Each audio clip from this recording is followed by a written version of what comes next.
Now. On 105.9 FM and streaming worldwide on the WMAL app. O'Connor and Company. Well, apparently it's time to make America Argentina again with a big presidential election result over the weekend. Yesterday, in fact, specifically last night. They're talking about this presidential upset the same way they talked about the Brexit back in 2016, that this is a precursor for sweeping change across the nation, across the world, let alone this nation. Is this Trump 2.0, Julie Gunlock? This is a huge... Have you seen this man's hair, too? Oh, I know. You talk about...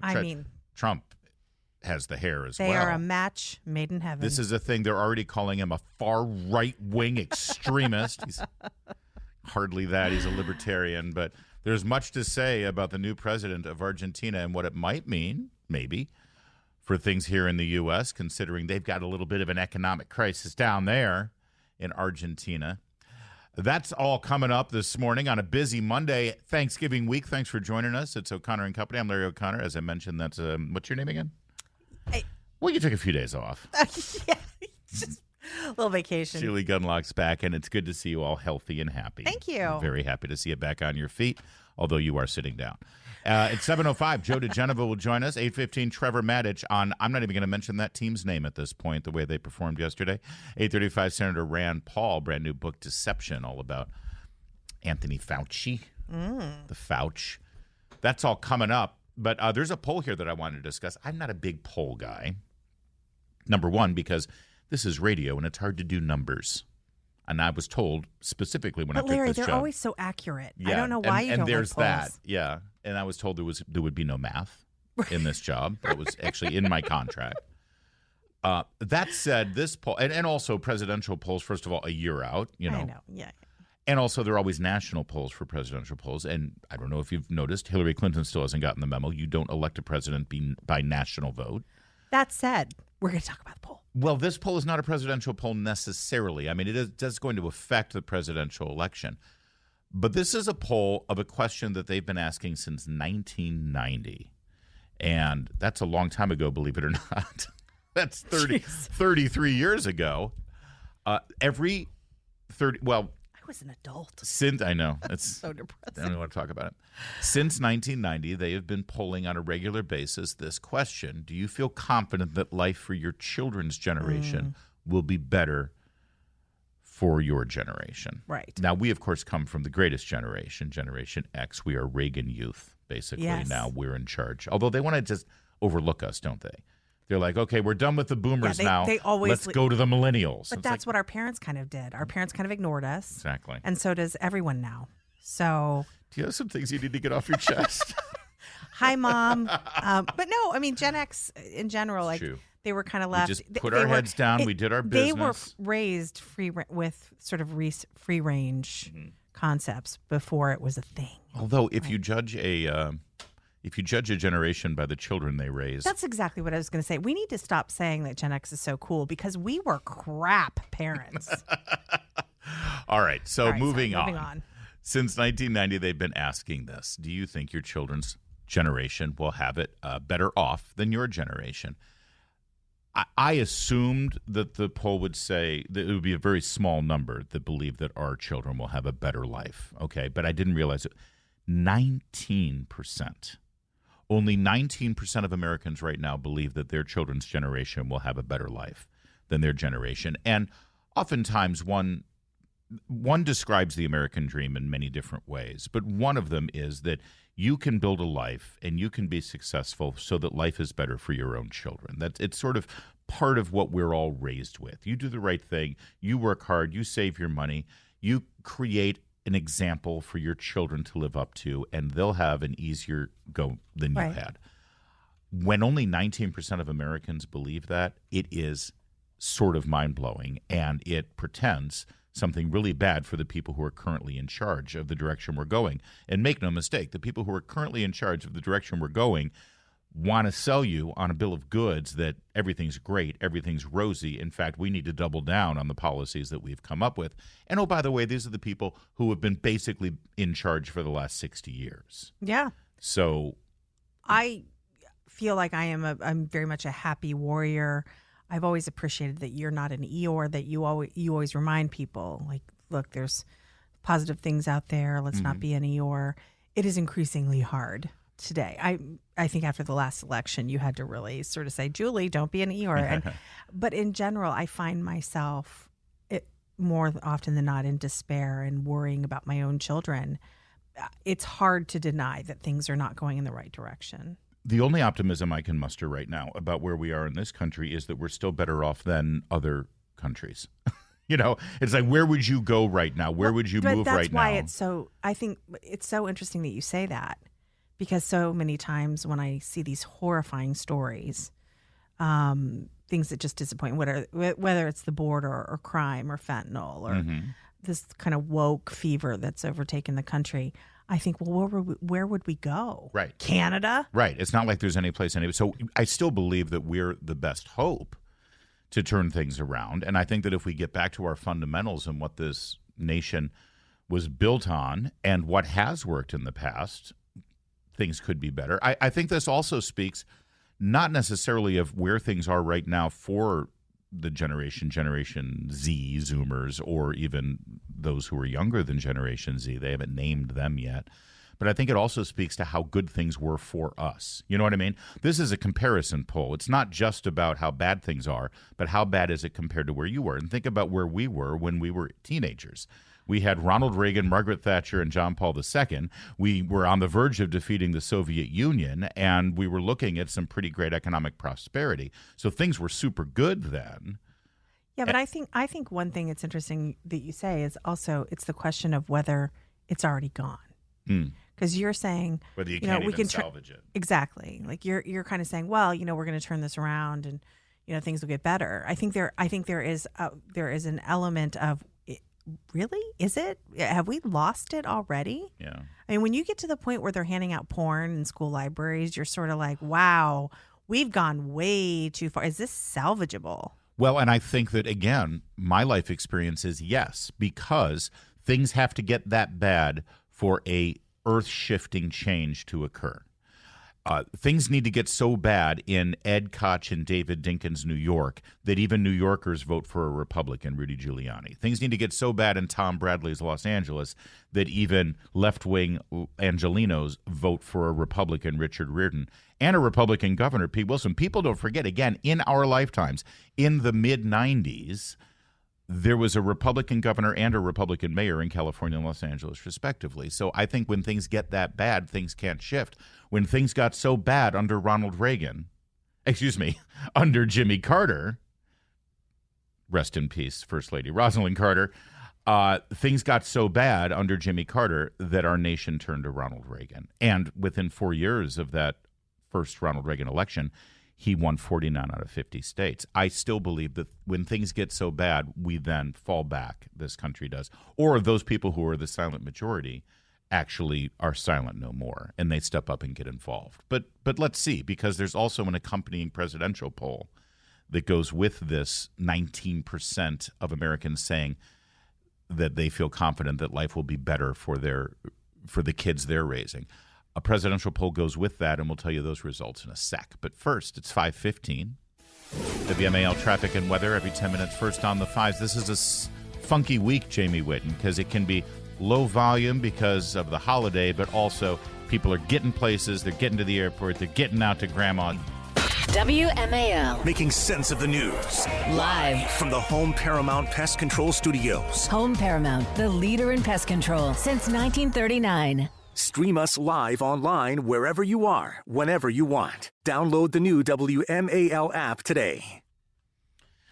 This is an NBC News poll that I'm citing, where stunningly only 19% of Americans feel confident that life for their children's generation will be better than it's been for them. And this was connected, Julie Gunlock, to a presidential preference poll. And since it was an NBC News poll, I'll leave it to Steve Kornacki and Kristen Welker from Meet the Press to tell you exactly how that went. Just so you know, Kristen Welker acted like someone just shot her puppy. This was not happy news for the folks at NBC. Trump, we have at 46%. Biden, 44%.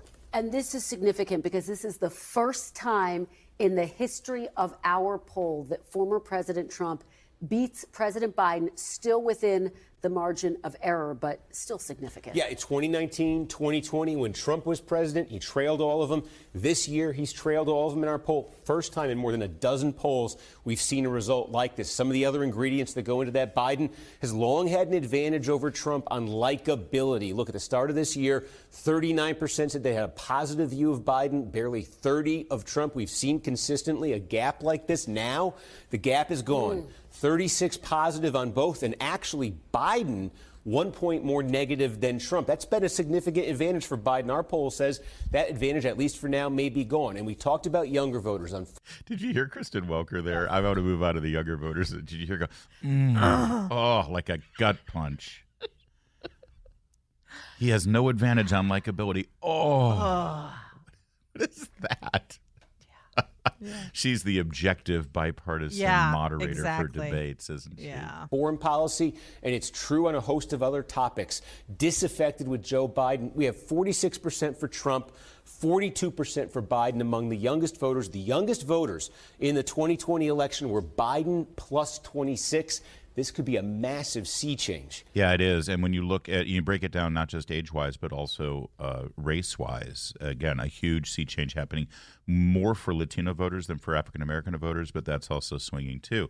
Now, that's assuming that Trump and Biden face off against each other. That's still in question, certainly for Biden. It's looking more and more baked in the cake for Trump, and it's also a year out. But I can't imagine things getting any better for Joe Biden necessarily. All they can do is throw more slime at Trump and, expect some indictments. That's right, because the Democrats cannot allow Biden on a stage with Trump.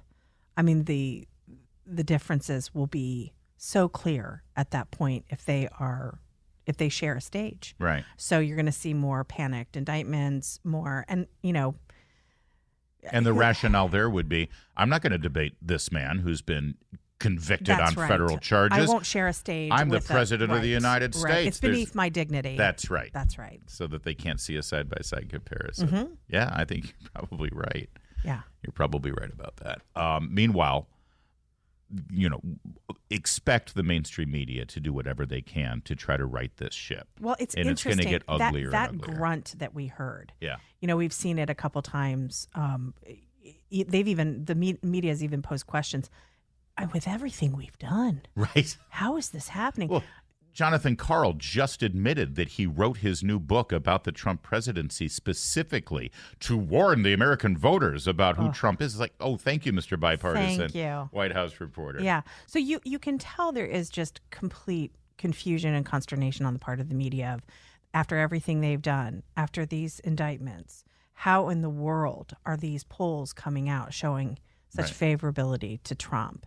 And I will say it's been kind of interesting. It's not as though Trump's really out there. No. Right? I mean, he does some rallies. But I know he does some rallies, but I'm saying it's not like he's been on the debate stage. He's not doing a ton of interviews.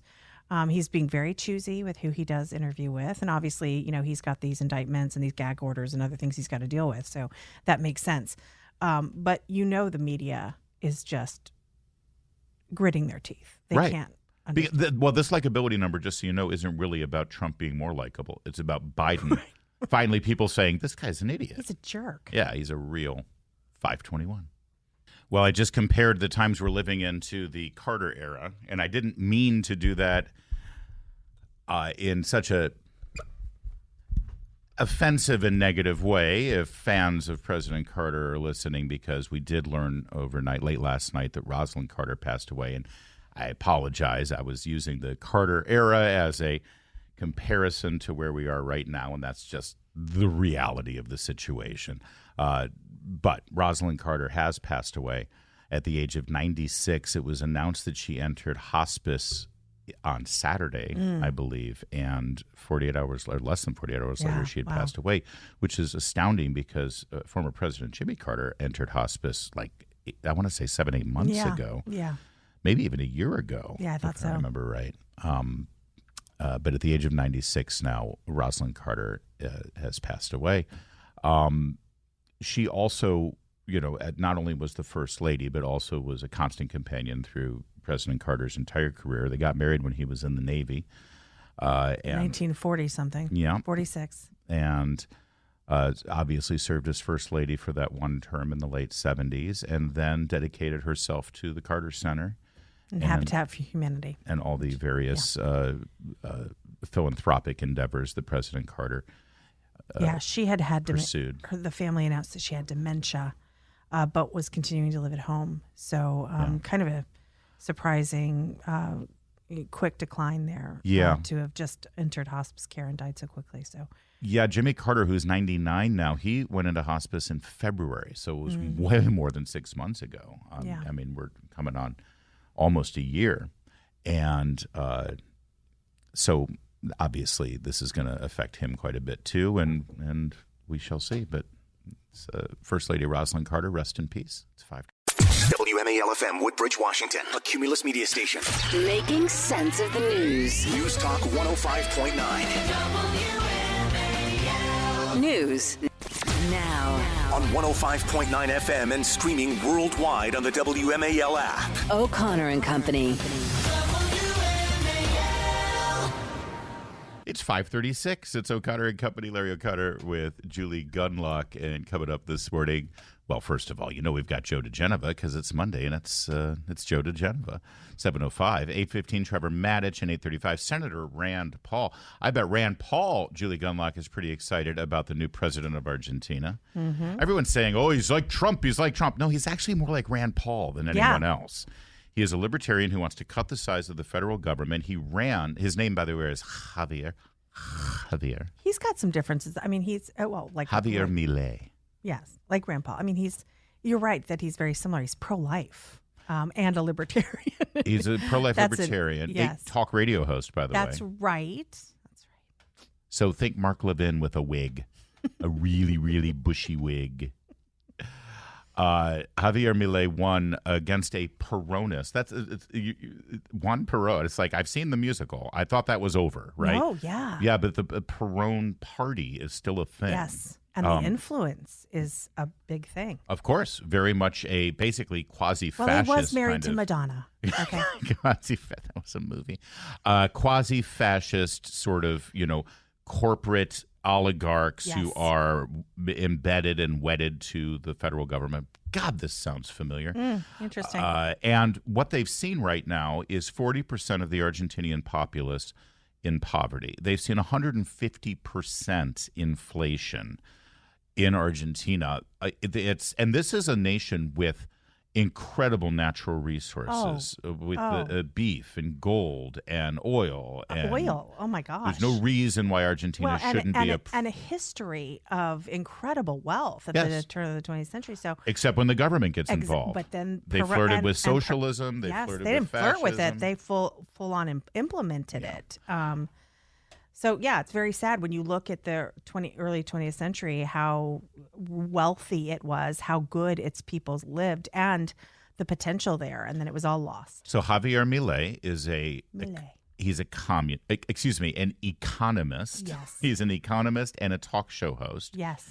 And he is just swept into office. That's right. And I got to tell you, there is a video of the liberal political party. It looks like the night Hillary Clinton lost. They're all weeping. They're standing in the streets in stunned silence, weeping. And we're already seeing here in America the typical reaction from entrenched establishment journalists saying it's a disaster. It's up, and they're calling him ultra right wing. Yeah. I mean, it's so boring, so tiresome. I wouldn't call him right wing. Although I wish our right wing were as anti big government as this guy was, actually, because our politicians are all talk when they say they're going to eliminate federal agencies.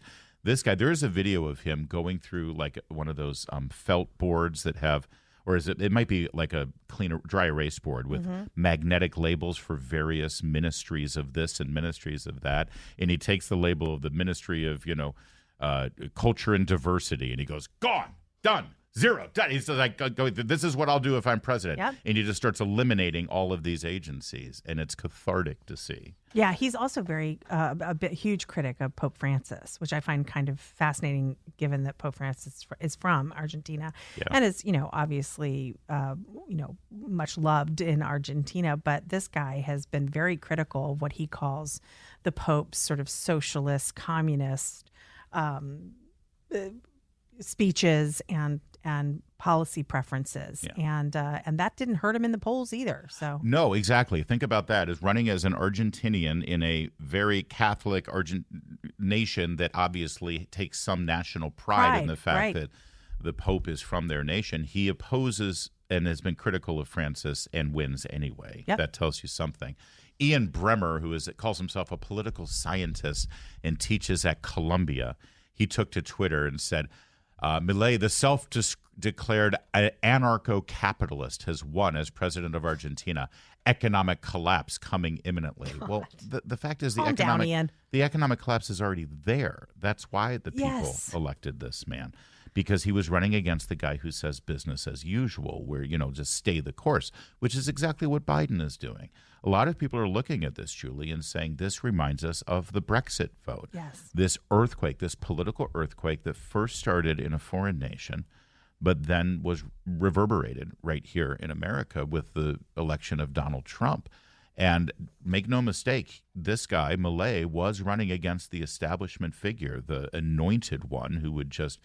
Obviously, he'll win because we can't trust things to this maniac with crazy hair. Returning to our glory days of Perón. That was what he was running against. So there's no reason why this country shouldn't be prosperous. The only reason it's not is because of government decisions. That's right. That's right. Any objective observer would say so.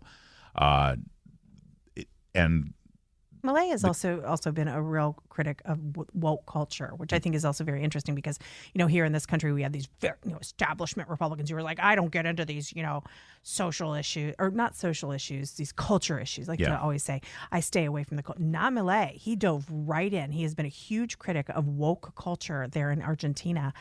That seemed to really resonate with the voters. There's great videos of this guy giving interviews where he doesn't hold back at all. Listen, I understand the comparisons with Trump in terms of style, in terms of being unfiltered, in terms of calling his opponents. Kind of an entertainer, yeah. And the hair. Right. Have I mentioned the hair? Right. That's a wig, right? There's no way that's really... the hair's worse. It's pretty bad. It's really bad. Yeah. But sadly, most of these interviews are all in Spanish. In fact, they are all in Spanish. They're in... subtitles. But I want to break down one of them in particular because it's sort of going viral. And I've checked, and it appears to be a pretty authentic interpretation and translation of the Spanish. So we'll tell you what he had to say specifically about the left in the culture, the left in politics, and the left in the media. And I'll share that with you. It's nice to hear. You'll hear it in a moment. It's 5. The current Pope is from Argentina. I would think he would support you. He has instead criticized you, and you've called him a communist. Why the disconnect? Bueno, primero porque... Good. First, because... See, I know that much. Primero porque... But you see, that's him appearing with Tucker Carlson. So right there, he's a problem. Highly problematic politician. Exactly. He goes on to say... El Papa juega políticamente. The Papa, that's Pope. Isn't that cute? Yeah. The Pope plays politics. He has strong political influence, and yet he shows great affinity for dictators such as Castro and Maduro. He's on the side of bloody dictatorships. Not a lie. That's what he goes I on say to say. as a Catholic, not a lie. It's not. And that was him appearing with Tucker Carlson to sort of explain that. There's another interview that he's given to a Spanish-speaking politician, and I want to read you part of this because it is what's going viral right now, and people are like screenshotting it and embracing it because she's saying, and why are you so aggressive against liberals, against the establishment? This is on Argentinian television just a couple of weeks before the election.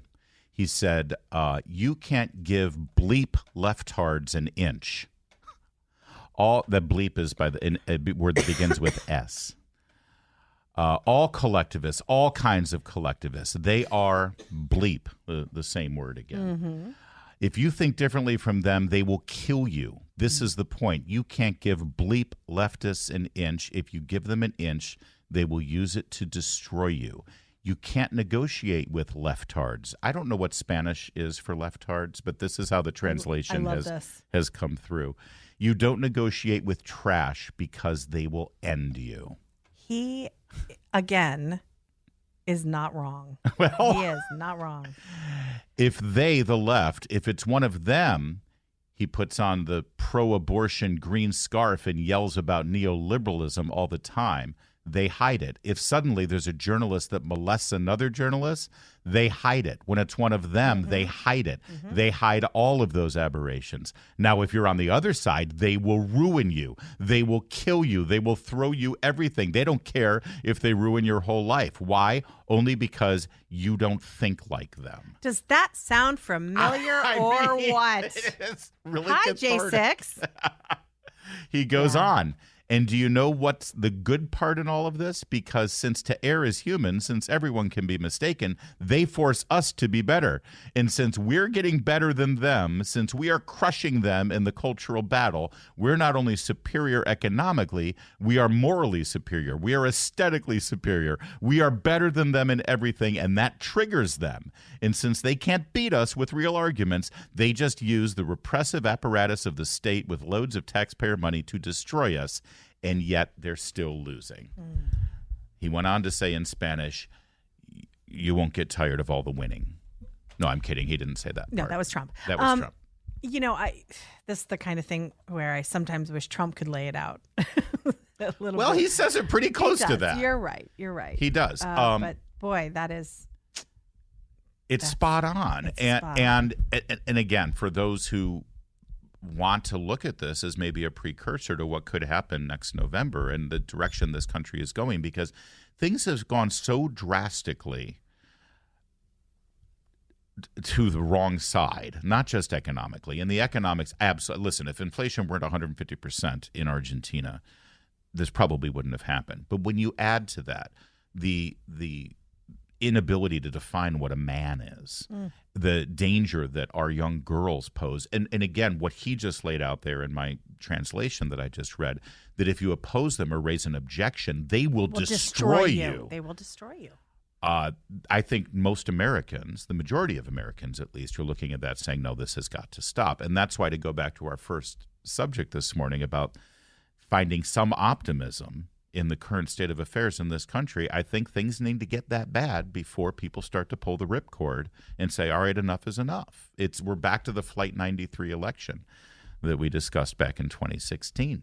Things have gotten that bad, and we can't afford 4 more years. And the only difference here is that in Argentina, they have 100% paper ballots there. Yes, very interesting. And they knew the election results within hours of the polls closing. Yep, there you go. Here, not so much.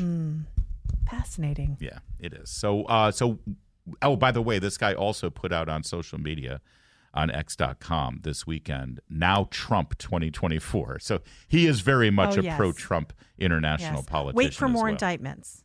Yeah, again, we'll keep seeing the indictments, I'm sure. The people on the ground there, though, in Argentina are mentioned very much. This was, again, one of those under-the-radar kind of elections where he was closing in the polls, but there was a huge push at the end where people would not say. He had this quiet, invisible, silent momentum going into Election Day where people showed up and they voted for him, and it caught everyone by surprise. Paper ballots. Paper ballots, indeed. Also, this is how bad things are in Argentina. He has floated the idea of throwing out their currency and embracing the U.S. dollar.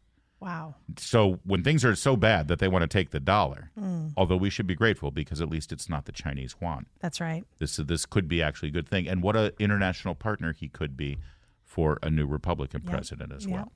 It's 5:50.